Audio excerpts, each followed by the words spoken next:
Kali ini Minute akan membahas drama Korea yang berjudul The Judge from Hell.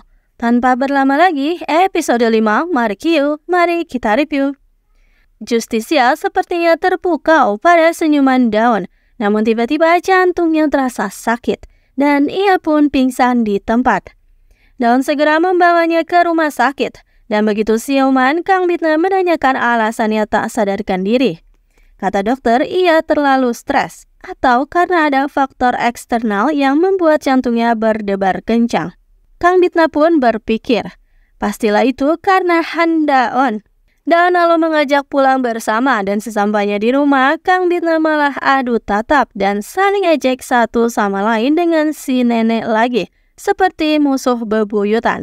Si nenek bahkan katanya bilang jika Xiao telah melihat hakim itu lalu meludahinya. Setelah bertetanggaan, tapi Kang Bitna kini malah kesal. Jadi ia menyuruh Kang Mandu untuk mencari lebih detail tentang Kang Bitna, agar ada alasan untuk segera mengusir Han Daon. Dan alasan Daon pindah ternyata untuk memata-matai Kang Bitna, karena ia masih curiga dan diam-diam ia memang membuntuti Kang Bitna. Tapi tentu Kang Bitna lebih cerdas. Ternyata Bitna bertemu dengan Gremory atau Arong. Ia mengajak untuk pergi dengannya akhir pekan untuk mencari Satan yang kabur dan mencuri Kailum. Jadi, jika keduanya bisa mempersembahkan Satan dan Kailum pada Lucifer dan Baal, maka mereka pasti akan segera diampuni. Jadi, disinilah mereka, di tempat kursus memasak dengan sekumpulan para iblis. Tapi ternyata Daon malah ikutan nimbrung. Mau tak mau, Justisia segera menolong dengan mengatakan Daon adalah supirnya dan baru saja lahir.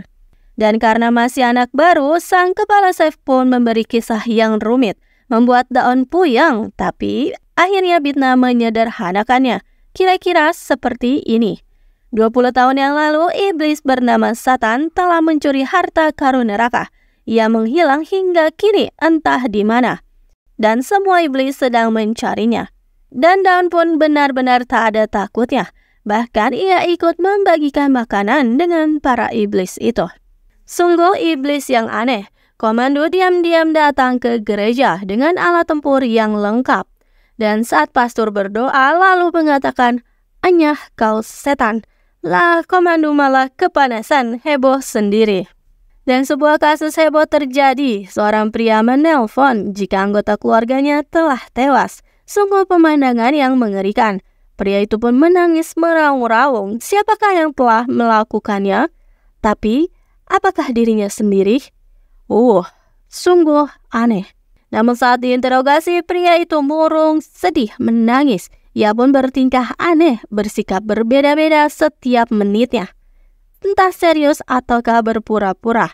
Sepertinya pria itu berkepribadian ganda. Kepribadian itu pun saling serang satu sama lain. Kasus yang membingungkan. Dan para polisi pun membahasnya lagi. Sungguh sangat kejam apa yang sudah dilakukan pria itu pada keluarganya. Tapi Han Daon yakin jika pria itu hanya berpura-pura memiliki kepribadian ganda. Karena saat diinterogasi tadi, ia sengaja membolak-balikan nama marga. Namun dikoreksi kembali oleh pria itu. Sang mertua datang mengunjungi menantunya di penjara.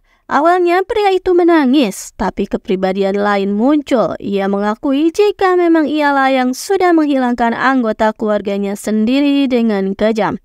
Sedangkan Kang Bitna memburu kasus terbaru. Ia menyuruh komando untuk mencari informasi. Dan setelah mendapatkannya, Justisia segera mengecek nama itu di cermin. Kembali ke penjara, sang mertua menjadi lemas tak berdaya dan merasa bersalah pada anak dan cucu-cucunya. Selama ini ia meminta anaknya untuk bertahan meski seringkali di KDRT oleh suaminya sendiri. Dan dengan pede, Kang Bitna meminta ditugaskan sebagai hakim panel. Ia bahkan memakai koneksinya yaitu Pak Dewan agar diizinkan. Para polisi pun terdengar kesal karena tahu Kang Bitna lah yang ditugaskan untuk itu. Dan sidang pun dimulai. Ada spanduk besar yang meminta Kang Bitna tak ikuti persidangan ini. Dan persidangan berjalan dengan sengit karena jaksa menuntutnya hukuman mati. Dan tiba-tiba si terdakwa ngamuk pada pengacaranya sendiri. Katanya pengacara itu mengganggunya ketika akan berbicara. Pria itu ngamuk, heboh, bahkan berani memaki hakim Kang Bitna.